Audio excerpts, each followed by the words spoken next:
la serie Manifestaciones de la Fe, donde, como dice ahí en sus programas, con la ayuda de Dios estudiaremos las diversas formas en que manifestaron su fe algunas personas que creyeron en las palabras de Jesús. A veces pensamos erróneamente que la fe es verdadera solo si no existe ninguna duda en nuestro corazón y que al obtener lo que pedimos tendremos quietud. O si ocurre algunas otras veces, pedimos y no recibimos lo pedido es porque no tuvimos suficiente fe. Hay personas que dicen, hermano, yo tengo mucha fe, y sin embargo no obtienen lo que piden. Otros creen intelectualmente, pero no cambian absolutamente nada en sus vidas. Diríamos que tienen un asentimiento mental. Santiago en su carta nos habla precisamente de todo esto, ahí en el capítulo 2, versículos 14 al 26, si no recuerdo mal. Luego en sus casas, véanlo. Pero él resume de la siguiente forma. Una cosa es hablar de la vida cristiana y otra muy diferente, vivirla. Usted puede ser un oidor de la palabra sin ser un hacedor. Y si nos hallamos en esa categoría, nos estamos engañando a nosotros mismos. Empecemos diciendo, ¿qué es la fe? Inmediatamente muchos de ustedes que pues, ya son conocedores, veteranos en las Escrituras, dice en Hebreos 11:1, ¿verdad? Es pues la fe, la certeza de lo que se espera, la convicción de lo que no se ve. Esa es la definición bíblica exacta de la fe. Quizá usted la haya leído muchas veces o tal vez la sabe de memoria, pero la comprende. Tal vez usted no lo tiene demasiado claro. Fe es la certeza de lo que se espera. O sea, usted como creyente está completamente seguro que si Dios lo está diciendo, lo va a cumplir. Usted está seguro de que si Dios lo ha prometido en su palabra, lo va a hacer, pero no lo ve. Pensemos ahora, ¿qué es una manifestación de fe? Es la acción que demuestra precisamente la fe del creyente. ¿Recuerda usted, volviendo al capítulo 11 de Hebreos, el llamado por algunos el capítulo de la galería de los hombres de fe, de los grandes creyentes que ejercitaron su fe? Aquí en esta galería he subrayado cada acto de fe, luego con un verbo, una palabra de acción. Por ejemplo, Abraham ofreció más excelente sacrificio que su hermano. Enoc agradó a Dios. Noé preparó el arca. Abraham obedeció y salió de su tierra. Sara creyó en la palabra de Dios. Fe es más que creer, es creerle a Dios y obedecerle, impulsado por esa fe. También debemos decir que el objeto de la fe del creyente siempre es Dios, no ninguna otra cosa. Y el objeto específico de la fe salvadora es creer en la obra de expiación de nuestro Señor Jesucristo por todos los pecadores. Lo confirma plenamente el versículo 6 del capítulo 11 de Hebreos, tan nombrado ahora, ¿verdad? Sin fe es imposible agradar a Dios, porque es necesario que el que se acerca, si vamos a él, ¿verdad? Que el que se acerca a Dios crea que le hay y que es galardonador de los que le buscan. El mensaje de hoy es titulado Mientras iban, fueron limpiados, donde estudiaremos el pasaje de 10 leprosos que ya hemos leído, que fueron sanados por Jesús. y de las actitudes que tomaron al obtener lo que querían, la sanidad. Así que, hermanos, abran su Biblia, si la traen, allá en el Evangelio de Lucas, capítulo 17. Lucas, capítulo 17, veremos primeramente un contexto del pasaje, ¿verdad? Porque es muy necesario, especialmente en este pasaje de los leprosos. Algunos estudiosos sostienen que no hay una relación temática ni conexión entre las diversas partes de este capítulo 17. Allí a lo mejor ustedes abrieron su Biblia y en un primer título dice, ¿cómo dice? Ocasiones de caer, por ejemplo. Luego más abajo, aumentanos la fe, el deber del siervo y 10 leprosos. Pero esto de que dicen algunos que no tiene conexión, creo que no es verdadero, al menos yo no lo creo. Dios es un Dios de orden y fue el que inspiró a Lucas, ¿verdad? Y es más, Lucas nos dice al empezar su evangelio, y en el versículo 3 del capítulo 1, dice, después de haber investigado con diligencia todas las cosas desde su origen, por orden, oh excelentísimo Teófilo. Es decir, Lucas tenía una idea bien definida acerca de lo que escribió. Diremos entonces que el contexto de estos pasajes, lo que dijo antes, en el capítulo 15 y 16, es que los fariseos habían estado tratando con desdén a cobradores de impuestos, a pecadores que se reunían alrededor de Jesús, e incluso en la parábola precedente, capítulo 16, de la parábola del rico y Lázaro, vemos que el rico trataba con desprecio a Lázaro. Así que es precisamente esta actitud de desprecio la que es señalada en los primeros 2 versículos del capítulo 17. Y es más, este capítulo les habla Jesús a los discípulos, ahí dice muy claramente, para que no cometan un pecado similar al de los fariseos, es decir, que no sean una ocasión de tropiezo para los despreciados que habían acudido al Salvador en busca de refugio.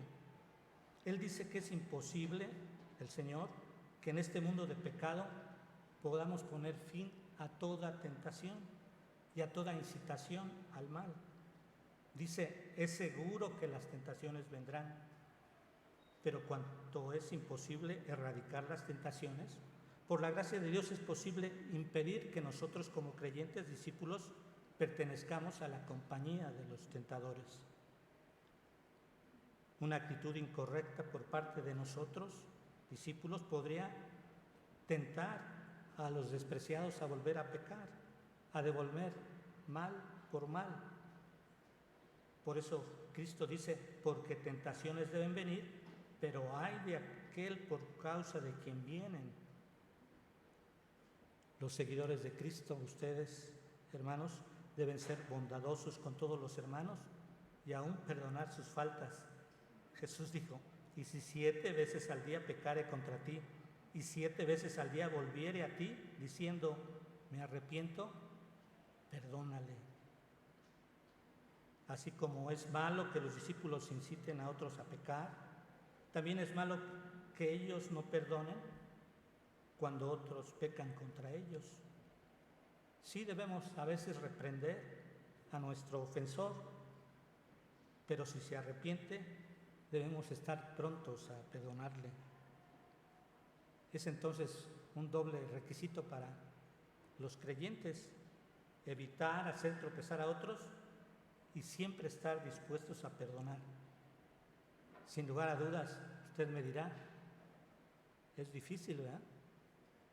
Dice ahí que si 7 veces al día, nosotros a veces con 1 o 2 veces que tengamos un problema con alguien decimos, pues ya, hasta ahí, ¿verdad? Requieren fortaleza de lo alto para hacer esto.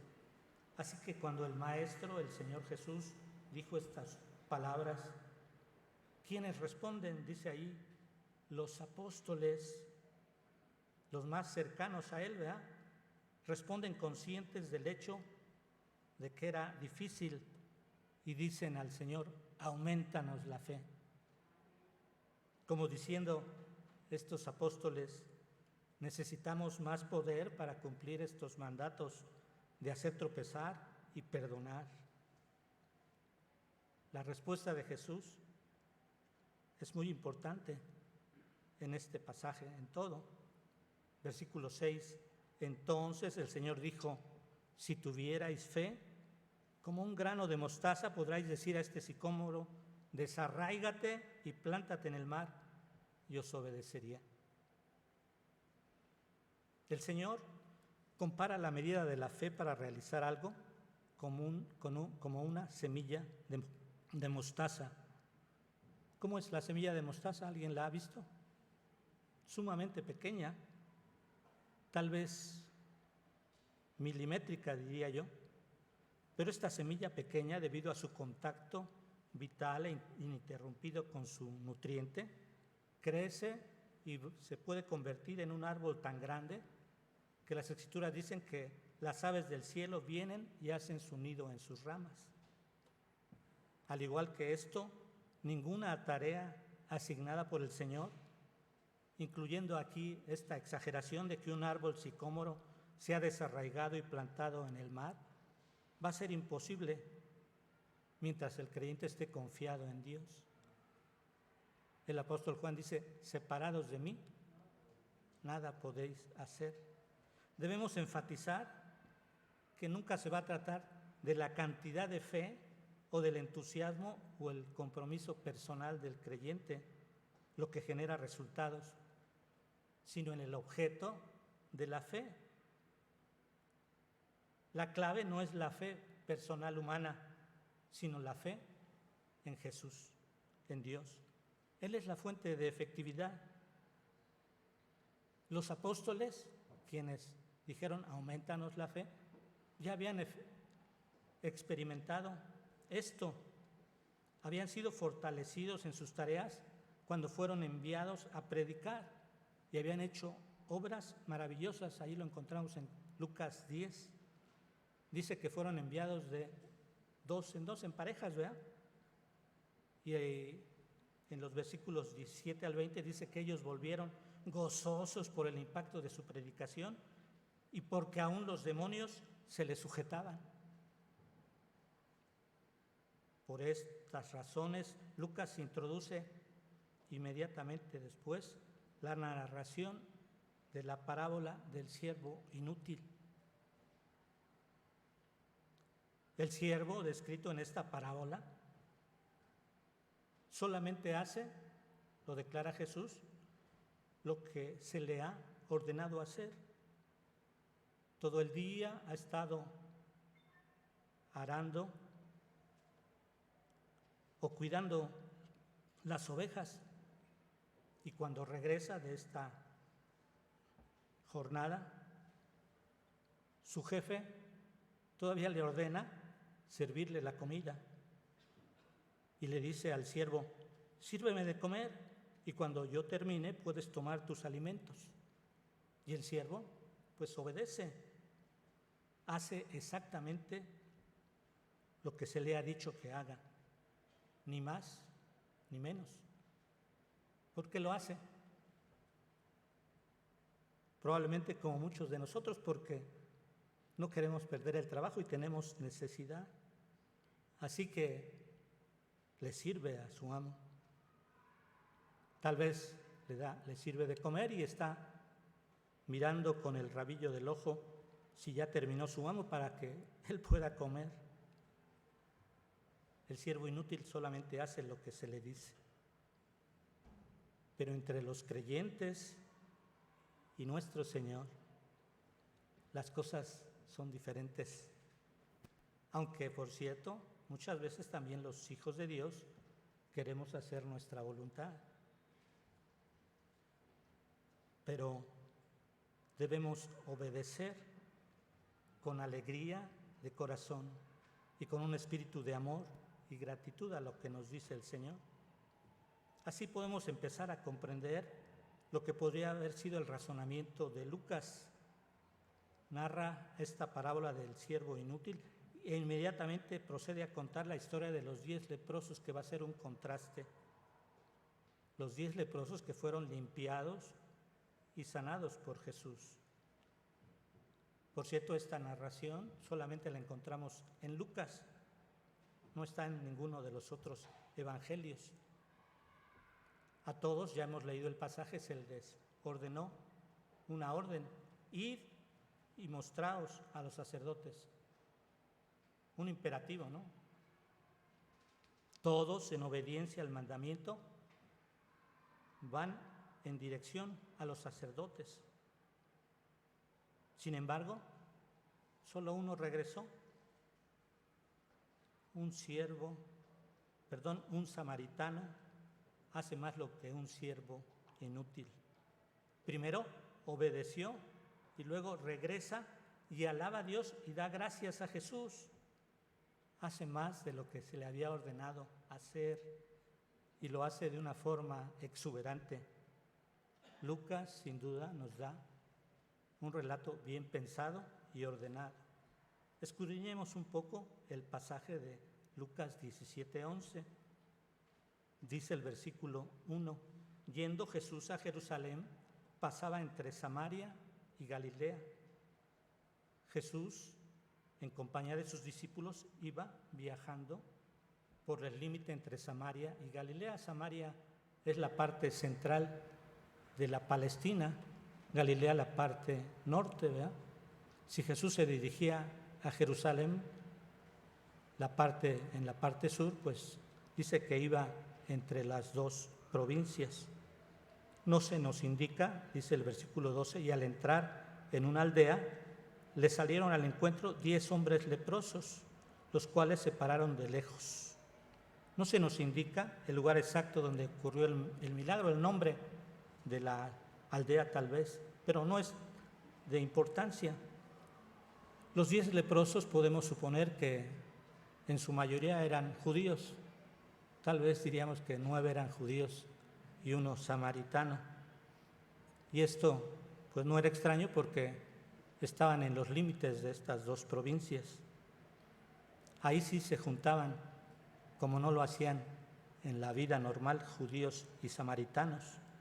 En la enfermedad es bueno tener compañía, ¿verdad? Cuando estamos enfermos queremos que se nos vaya a visitar. Y los leprosos habían quitado la barrera y tenían comunión, aunque fueran de diferente nacionalidad. Los leprosos eran apartados de la comunidad y vivían alejados de las ciudades y aparte. Por tal causa no es sorprendente lo que pasa aquí, que los leprosos se paran a cierta distancia y cuando Jesús va entrando, dice allí la palabra, a la aldea, gritan. No podían acercarse, por eso gritaron. Yo me imagino un coro de 10 hombres que gritaron con todas sus fuerzas, ¿verdad?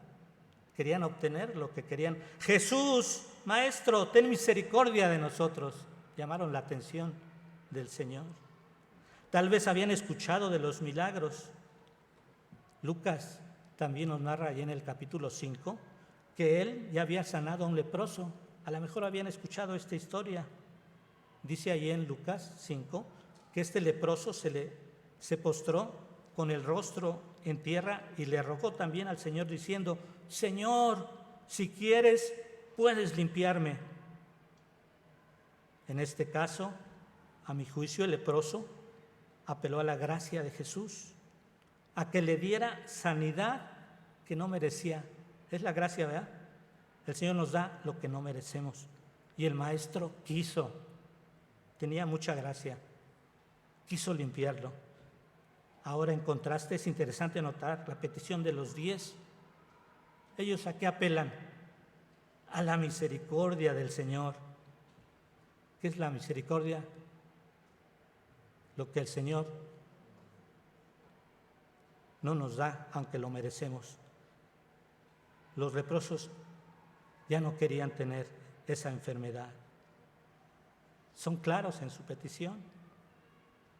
Una lección para nosotros: cuando hacemos una petición a Dios, debemos decir exactamente lo que queremos.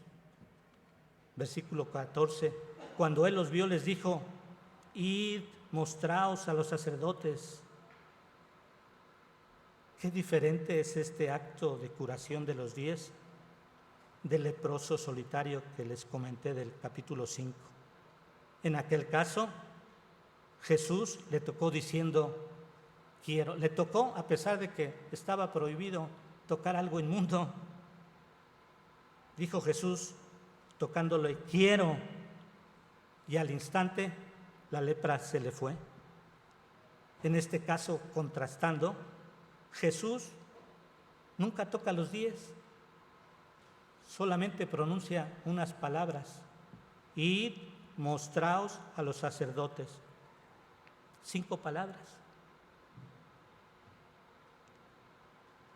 Este era un requisito de la ley.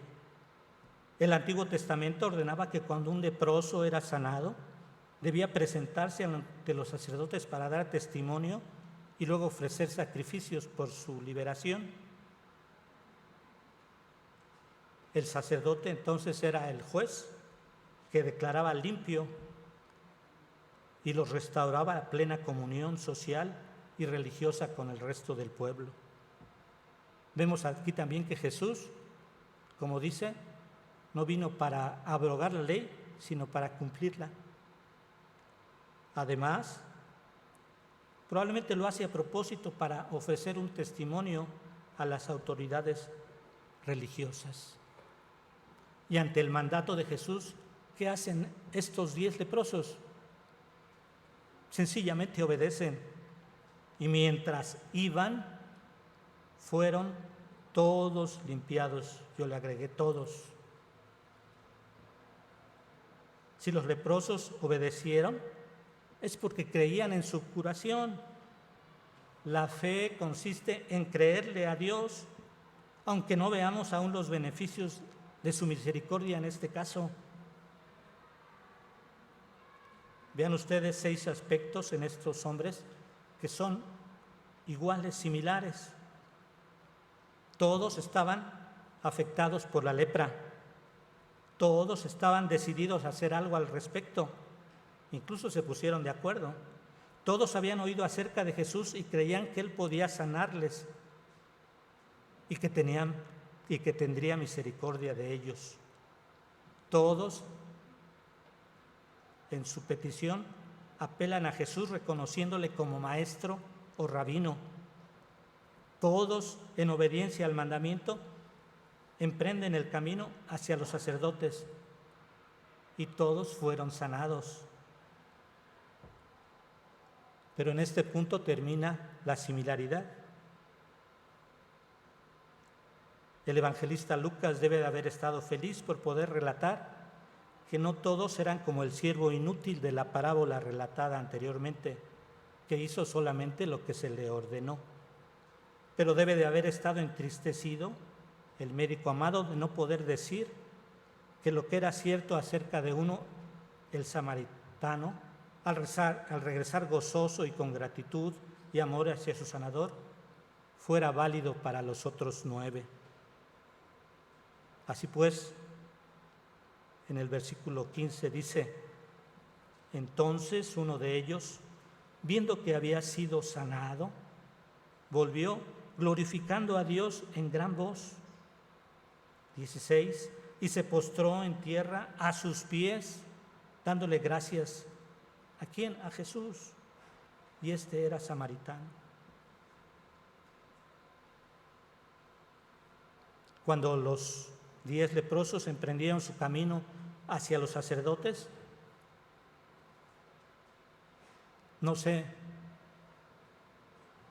en qué momento, pero me imagino que fue cerca de donde estaba Jesús. Tal vez una corriente de salud empezó a invadirlos, un vigor comenzó a recorrer sus cuerpos y a restaurarles, y fue progresivamente. Pero ¿en qué momento se sintieron completamente curados? No lo sabemos. Pero lo que sí sabemos es que llegó un momento en que se dieron cuenta de que la lepra había desaparecido, había sido restaurada su piel totalmente. Notemos aquí 3 cosas en que se diferenció el samaritano de sus compañeros, y al final diremos una 4. La primera, solo él volvió glorificando a Dios. Número 2, solo él se postró sobre su rostro humildemente. Se postró desde que llegó su cara hasta el suelo. Y número 3, solo él dio gracias a Jesús. Suponemos que este samaritano no llegó hasta el lugar donde se encontraban los sacerdotes. Obedeció, diríamos, a medias, ¿verdad? Pero el relato deja la impresión de que no había recorrido demasiado camino de su sanador. Probablemente se dio cuenta de que era sano y les dijo a sus compañeros: vamos a regresarnos, pero ellos no quisieron. Además, él pensó: primero voy a dar las gracias y luego iré con el sacerdote. Y mientras regresa, alaba a Dios en primer lugar, reconociendo públicamente a Dios como el autor de su bendición. Y cuando llega ante Jesús, cae hasta el piso, ¿verdad? Y dio gracias a Jesús. ¿Por qué hace esto? ¿Y por qué acepta a Jesús esta adoración? Era una adoración que solo se daba a Dios. Porque reconocía que el poder y el amor de Dios operaba a través de Cristo. Y esta actitud noble de postrarse hasta el suelo reflejaba cuánto amaba este hombre a su sanador. ¿Acaso no nos hacía del amor su humilde actitud? Con marcado acento, el evangelista añade: y este era samaritano. Es como si dijera: imagínense un samaritano, un hombre perteneciente a una raza odiada, pues los samaritanos y judíos se consideraban enemigos. Agradece la misericordia de Dios, y un samaritano agradece a un judío. Lucas tiene predilección por los samaritanos, los marginados, los odiados, los perseguidos, los despreciados. Y aún Samaria, lo leemos ahí después en Hechos, iba a ser uno de los primeros focos misioneros. ¿Por qué hace estas declaraciones Lucas? Porque era un gentil. Versículo 17, respondiendo Jesús dijo: ¿no son 10 los que fueron limpiados? ¿Y los 9 dónde están? No hubo quien volviese y diese gloria a Dios sino este extranjero. Y le dijo: levántate, vete, tu fe te ha salvado. Es claro que Jesús sintió pesar por el hecho de que solamente uno de los 10 leprosos limpiados regresara a dar gracias a Dios. Pensemos un poco en esto. 1 de 10. Y este no era uno de los judíos, que probablemente eran los otros 9, sino un samaritano. Nos muestra esto que, aunque los judíos habían sido una nación muy bendecida, más que cualquier otra nación, los judíos permiten que extranjeros les superen en alabar a Dios y darle las gracias. Jesús también muestra su reacción, lo demuestra, que tenía dolor por la ingratitud y falta de los otros 9. Él pregunta: ¿dónde están? Se habían todos saciado de las bendiciones, pero estaban perdidos como el resto de Israel. es un símbolo del rechazo de Israel al Señor. Pienso que cuando el samaritano piensa regresar, como ya comenté primero, probablemente les dijo a sus compañeros: oigan, vamos a regresarnos a dar las gracias. Y tal vez tuvieron una discusión. No podemos creer que después de haber estado en comunión cuando estaban todos enfermos, se crean vínculos fuertes, ¿verdad? Los demás le hubieran dejado regresar sin siquiera dialogar con él. Es tremendamente probable que él haya pedido, suplicado que regresaran, pero ellos se niegan a hacerlo. Si la negación de los 9 le dolió a Jesús, debemos entender por qué. Ahí lo dice la palabra. Con frecuencia se pasa por alto que en su humildad es revelada la razón. Dice: ¿no son 10 los que fueron limpiados y los 9 dónde están? No hubo quien volviese y diese gloria a Dios, sino el extranjero. Estaba preocupado porque no se le había dado la honra y la gloria al Dios Todopoderoso. Él no dice: y no me dieron las gracias a mí tampoco. No, nunca lo dice. Está profundamente preocupado por el hecho de que su padre no recibió la alabanza que le correspondía. Dios, dice la Escritura, el Altísimo, es benigno para con los ingratos y malos. Lucas 6:35. Otra parte dice: vuestro Padre que está en los cielos, que hace salir su sol sobre malos y buenos, y que hace llover sobre justos e injustos. Mateo 5:45. Dios da bendiciones comunes a todos los hombres, pero la gratitud hacia Dios no es común. Finalmente, Jesús, después de haber recibido la ofrenda de un corazón agradecido y de labios agradecidos, despide al samaritano con unas muy conocidas palabras en los evangelios: tu fe te ha salvado. Esta es la cuarta diferencia entre los 9 y el samaritano. Solo él fue declarado salvo. Primero fue sano y luego salvo. Jesús lo declara lo más importante: salvo. Los otros 9 fueron sanados, pero no salvados. No se dieron a sí mismos la oportunidad de volverse en gratitud al Señor, para glorificarlo y para reconocerlo como Señor. La respuesta y actitud de este extranjero samaritano prefiguró el alcance del Evangelio a todo el mundo. Bien, ¿qué podemos concluir de esta hermosa historia? ¿Qué lecciones podemos aprender como creyentes? Primero, si los apóstoles habían pedido a Jesús que aumentara su fe, ahora gráficamente aquel samaritano acababa de darles una cátedra acerca de la fe.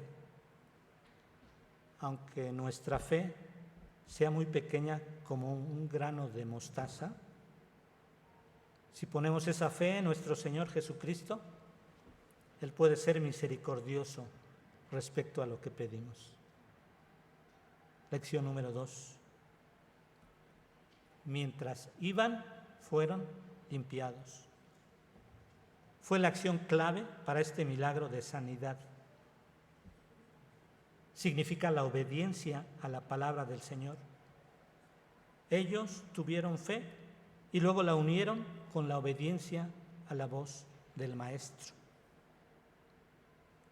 Hay un hermoso himno que le he pedido a Ram y le pido a Marta, pero terminando el mensaje, que se titula Para andar con Jesús. Cuando estaba preparando este mensaje, pues el Señor me puso, el Señor pone las cosas, ¿verdad? Este himno, empecé a recordarlo, que dice así en su primera estrofa y coro: para andar con Jesús no hay senda mejor que guardar sus mandatos de amor.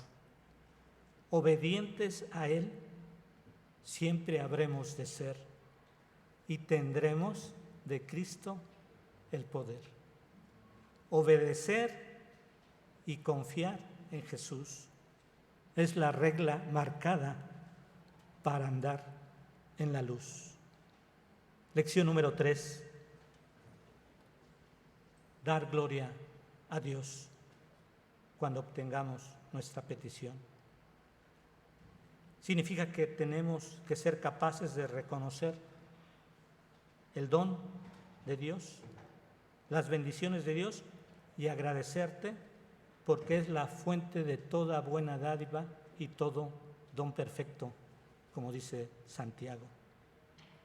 La mejor oración que podemos hacer es cuando reconocemos con sinceridad que solo Dios es Dios y el hombre un miserable necesitado. Nuestro reto es aprender a reconocer el don de la gracia de Dios.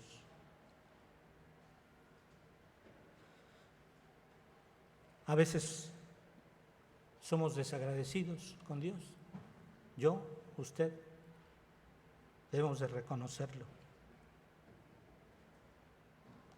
Tal vez pasamos algún momento amargo, lloramos con intensidad, pero Dios contesta y pasa la situación y se nos olvida agradecer. A veces también olvidamos la grande salvación que tenemos. Dios dio a su amado Hijo por nosotros para morir en la cruz. Y esto también los olvidamos. El apóstol al respecto dice: gracias a Dios por su don inefable. Un regalo que no podemos explicar, comprender. Eso significa inefable. El salmista dice: bendice, alma mía, a Jehová, y no olvides ninguno de sus beneficios. Todos los discípulos, todos los creyentes debemos acudir a Jesús, porque solo Él puede darnos las cosas que necesitamos para la vida. Pero si ese acudir y estos dones no producen en el creyente una respuesta de obediencia, amor y gratitud, algo anda mal. Dios no es alguien a quien podemos usar en un día de desventura. Es alguien a quien debemos amar y recordar cada día en nuestras vidas. Oremos, hermanos. Gracias, Señor, te doy por tu palabra, porque nos ilumina, nos convence, y te pedimos que podamos guardarla en nuestro corazón y ponerla por obra. Por Cristo Jesús. Amén.